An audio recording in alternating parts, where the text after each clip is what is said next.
हाँ जी मित्रों, स्वागत है आप सभी का हमारे न्यू हॉरर स्टोरी में। तो गाइस मैं सही बता रहा हूँ, मेरे पास बिल्कुल भी टाइम नहीं है क्योंकि कल हमारे बिहार का महापर्व छठ पूजा है। और गाइस मैं सही बता रहा हूँ, मेरे को कल कहीं जाना है, लेकिन फिर भी मैं अभी रात के 12 बज रहे हैं तब। ये क्या हुआ गाइस?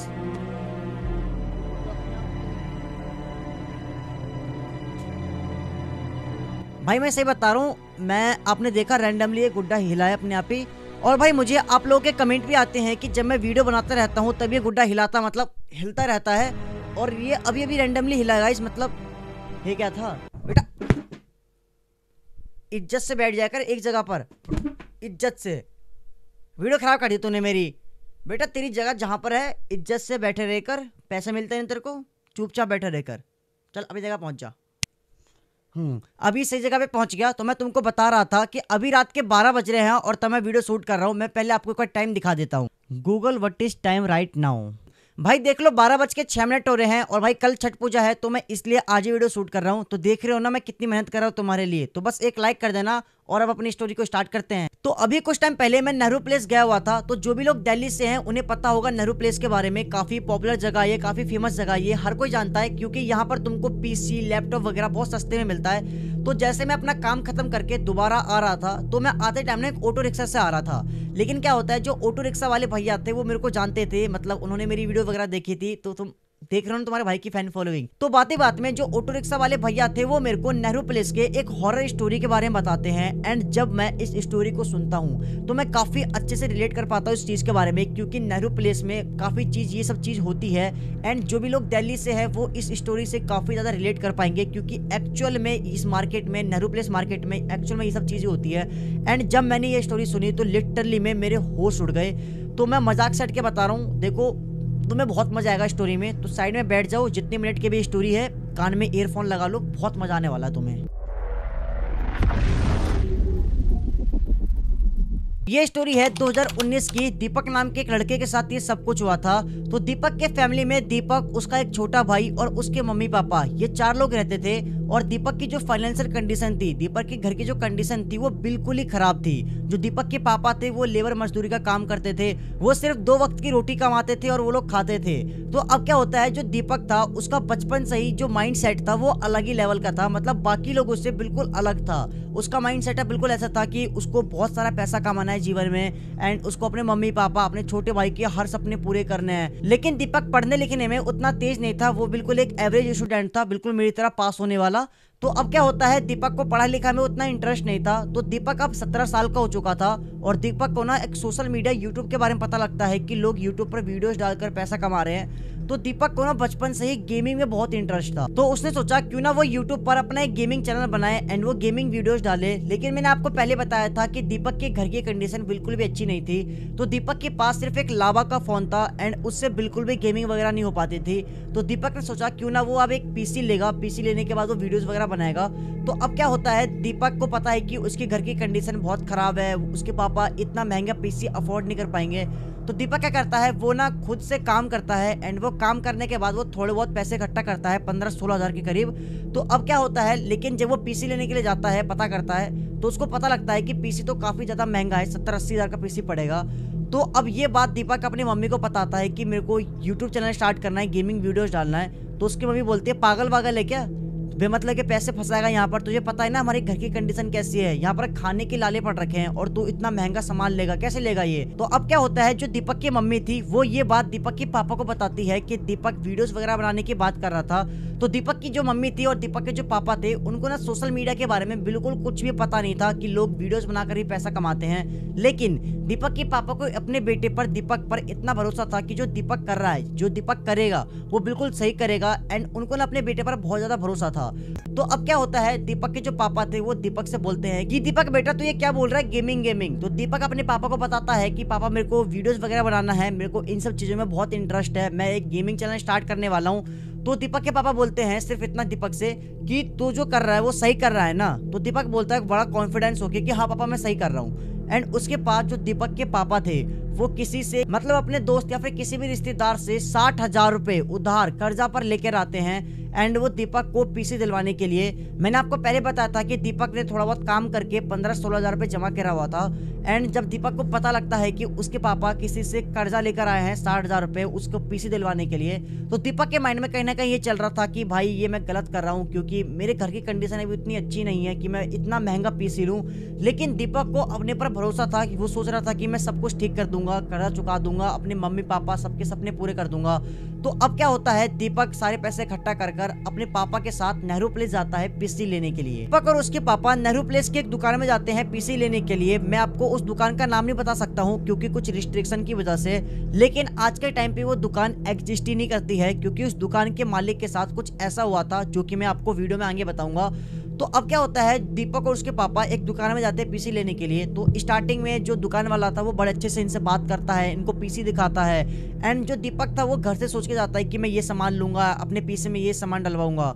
तो दीपक सारा सामान बताता है। एंड जो दुकान वाले थे वो दीपक को एकदम सील पैक सामान दिखाते हैं, देखो एकदम ब्रांडेड सामान है एंड इस सामान की इतनी वारंटी है, वो सब कुछ दीपक को बताते हैं। तो अब क्या होता है, दीपक का जो पीसी था वो 80,000 रुपीज का बन रहा था, 80,000 रुपए का, लेकिन डिस्काउंट लगाकर वो लोग 76,000 में दीपक को वो पीसी दे देते हैं। एंड दीपक का बजट भी इतना ही था। तो अब क्या होता है, जब पीसी बिल्ड करने का टाइम आता है तो उस दुकान का जो मालिक था वो क्या करता है, जो दीपक को स्टार्टिंग में सामान दिखाया था स्टील पैक वाला, वो बिल्ड के टाइम पे स्टील पैक वाला सामान नहीं लगाता है। एंड वो जो रिपेयरिंग वाला सामान होता है, जो सेकेंड हैंड सामान होता है, वो दीपक के पीसी में लगा देता है। एंड वो जो दुकान वाला था वो लोगों के साथ बिल्कुल ऐसे ही फ्रॉड करता था एंड वो ऐसे पैसा कमाता था। तो अब क्या होता है, जो दुकान वाला था वो दीपक का पीसी बिल्ड कर देता है एंड वो उसको पीसी ऑन करके दिखा देता है। एंड दीपक बहुत खुश होता है कि फाइनली उसका पीसी तैयार हो गया। लेकिन कहीं ना कहीं वो देखता है कि जो उसके पापा थे उनका मुंह थोड़ा अलग टाइप का हो रखा था, क्योंकि उन्होंने 60,000 रुपए किसी से उधार कर्ज पर ले रखे थे उसके पीसी के लिए। लेकिन कहीं ना कहीं उसके माइंड में चल रहा था कि वो सब कुछ ठीक कर देगा थोड़े टाइम में। तो अब क्या होता है, दीपक अपना पीसी वगैरह लेकर वारंटी लेकर, जो दुकान वाला था उसने ना दीपक को हर एक चीज की वारंटी दी थी, 6 साल की, 3 साल की, 5 साल की, मतलब हर एक चीज की वारंटी दी थी। तो अब क्या होता है, दीपक अपना सारा सामान वामान लेकर पापा के साथ अपने घर जाता है। एंड घर जाने के बाद वो अपना पीसी बिल्ड करता है, सेटअप वगैरह करता है, वीडियोस बनाना स्टार्ट करता है। लेकिन 4-5 दिन बाद क्या होता है, जो दीपक का जो पीसी था वो अपने आप ही बंद हो जाता है। एंड उसके बाद उसके घर वाले, उसकी मम्मी उस पर चिल्लाती है, इतना महंगा पीसी तूने लिया, ये बंद हो गया, ये पागल है कि क्या है ये।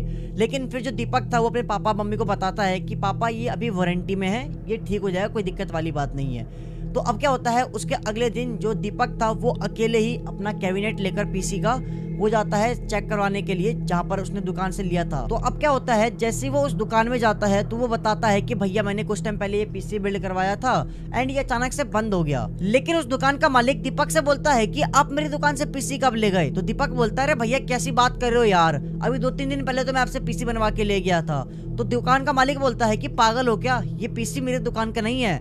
तो दीपक बोलता है कि मेरे पास इसकी वारंटी भी है, आपके दुकान का सब कुछ है मेरे पास। तो उस दुकान का मालिक दीपक से बोलता है कि दिखाओ वारंटी वगैरह।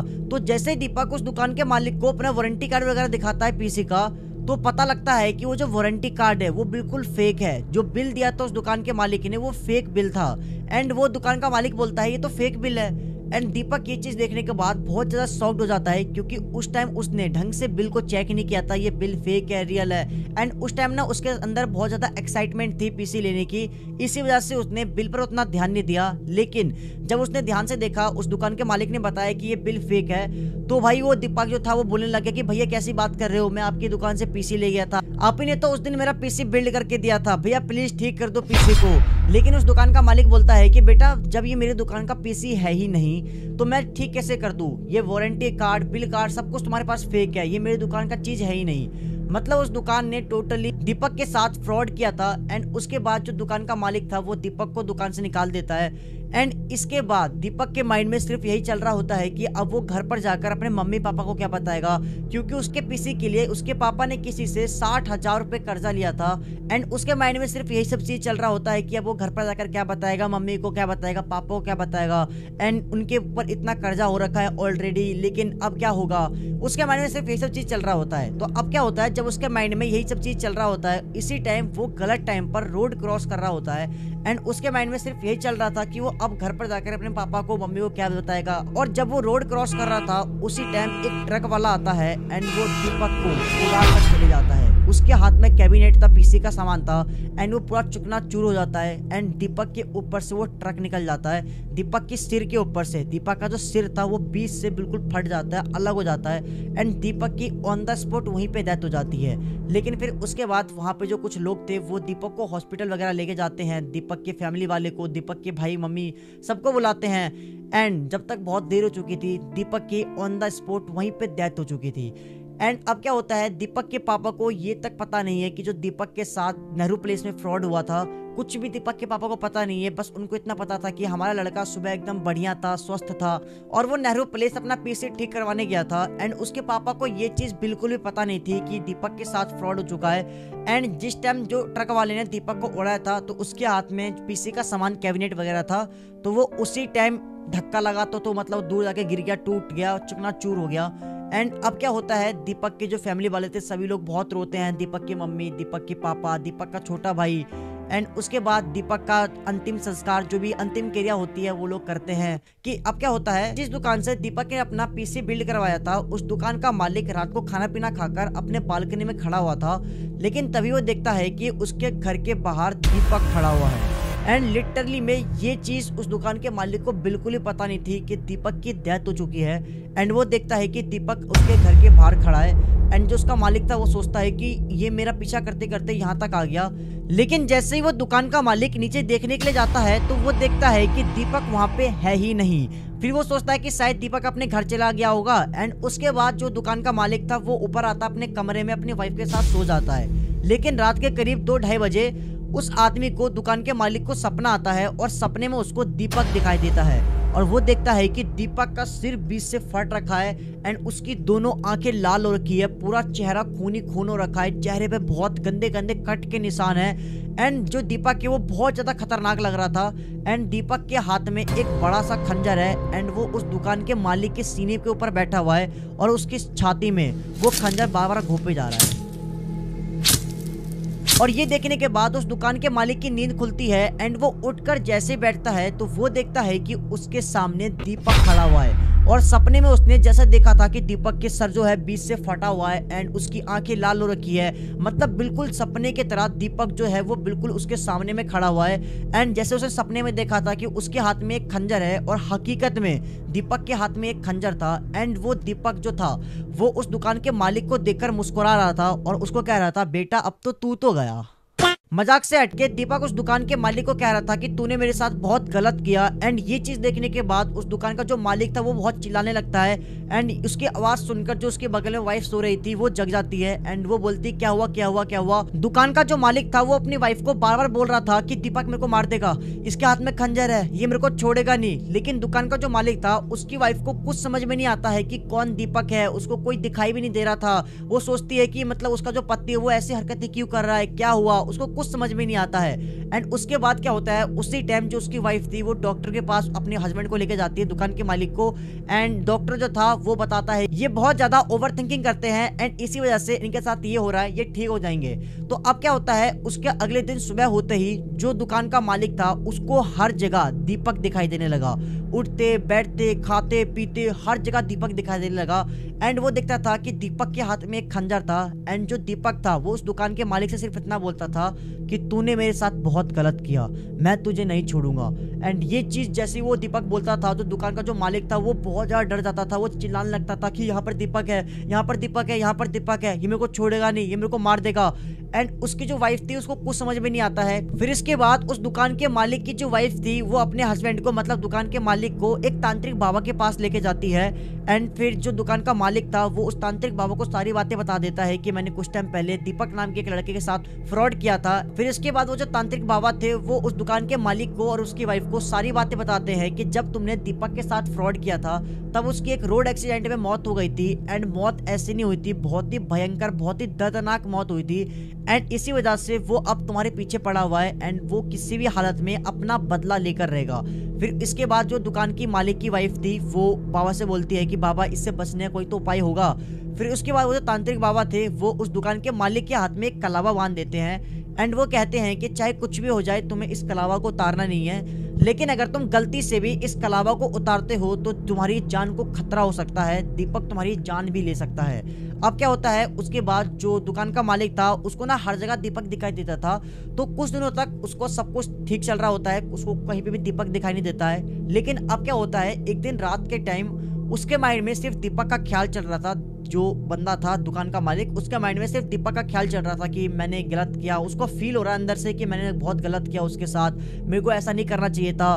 तो अब क्या होता है, जब वो सोच ही रहा होता है तभी उसको दीपक दिखाई देता है। एंड दीपक इस बार दिखाई देता है तो वो उसको कुछ नहीं बोलता है, बस दीपक उस दुकान के मालिक को फोर्स करता है उसके हाथ में जो कलावा है उस कलावा को वो निकाल दे। वो उससे बहुत फोर्स करता है कि तू इस कलावा को निकाल दे, तू इस कलावा को निकाल दे, तू इस कलावा को निकाल दे। जो दीपक था वो उस दुकान के मालिक को इतना ज्यादा फोर्स कर देता है उस कलावा को निकालने के लिए कि उस दुकान का मालिक उस कलावा को निकाल देता है। लेकिन जैसे ही वो दुकान का मालिक उस कलावा को निकालता है तो उसके बाद वो दुकान का मालिक, पता नहीं इस दुकान के मालिक को क्या होता है, वो एक खंजर लेता है, उसके घर में कहीं पे रखा होगा, वो खंजर उठाता है एंड रात के टाइम ही जब उसकी वाइफ सो रही थी तब वो उस खंजर को अपने छाती में बिल्कुल यहाँ पर वो अपने आप भोग लेता है।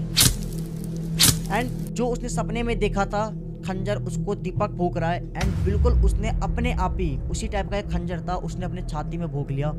एंड सुबह होते ही जो उसकी वाइफ थी वो देखती है जो उसका हस्बैंड है उसके छाती में खंजर है। ये चीज देखने के बाद उसकी वाइफ बहुत ज्यादा रोने लगती है एंड वो पुलिस में कंप्लेन कर देती है। उसकी वाइफ को लगता है कि शायद जो उसका हस्बैंड है दुकान का जो मालिक है उसका किसी ने मर्डर करा है, लेकिन जब पुलिस आती है तो वो बताती है कि ये कोई मर्डर नहीं है, ये एक सुसाइड है। और ये बात फॉरेंसिक टेस्ट की रिपोर्ट में साबित हो जाती है कि जो दुकान का मालिक था उसने सुसाइड ही किया था। जो उसकी वाइफ थी उसको शक था कि उसके हस्बैंड का मर्डर किया है किसी ने, लेकिन जब फॉरेंसिक टेस्ट की रिपोर्ट आती है तो सब कुछ क्लियर हो जाता है। तो तुमने देखा कि कैसे दीपक की आत्मा ने उस दुकान के मालिक से अपना बदला ले लिया। जैसे उस दुकान के मालिक ने सपने में देखा था कि दीपक उसके छाती पर बैठकर उसके सीने में खंजर भोंक रहा है, बिल्कुल उसी तरीके से उस दुकान के मालिक ने खुद से ही अपने सीने में खंजर भोंक लिया। एंड उसने खुद से अपने सीने में खंजर नहीं भोंका था, जो दीपक की आत्मा थी उसने ना उस दुकान के मालिक को फोर्स किया था, बहुत दबाव डाला था, तब उसने जाकर अपने ही सीने में खंजर भोंक लिया। तो गाइस मेरा इतना कहना है कि तुम कहीं पे भी मार्केट जाओ, कुछ भी सामान लेने जाओ तो भाई सब कुछ अच्छे से देख कर लो, ट्रस्टेड बंदे से लो। खासकर दिल्ली के नेहरू प्लेस में तुम्हें सामान कुछ और दिखाया जाएगा और तुम्हें सामान बाद में कुछ और दिया जाएगा। तो देखो ट्रस्टेड बंदे से सामान वगैरह लेना चाहिए। खासकर दिल्ली के नेहरू प्लेस में देखो बहुत फ्रॉड होता है यहाँ पर। तो अभी मैं कुछ टाइम पहले गया था तो मुझे पता लगी ये स्टोरी, तो मैंने सोचा कि आप लोगों के साथ शेयर करनी चाहिए। तो आई होप कि देखो ये स्टोरी तुम्हें काफी अच्छी लगी होगी। अगर अच्छी लगी हो तो लाइक कर देना, ना लगी हो तो फिर भी लाइक कर देना, क्योंकि साढ़े रात के 3 बज रहे हैं, अभी वीडियो बना रहा हूँ मैं तुम्हारे लिए, तो इतना तो कर ही सकते हो अपने भाई के लिए। तो भाई लाइक कर देना, सब्सक्राइब कर देना चैनल को, घंटी को ऑल पर सेट कर देना। और मैंने निक भाई के टेलीग्राम का लिंक डिस्क्रिप्शन और कमेंट बॉक्स में पिन कर दिया है, जहां से तुम निक के सॉफ्टवेयर को बिल्कुल फ्री में यूज कर सकते हो और तुम अच्छा खासा अर्न कर सकते हो। तो तुम्हें लिंक डिस्क्रिप्शन और कमेंट बॉक्स में मिल जाएगी, तो जल्दी जाओ।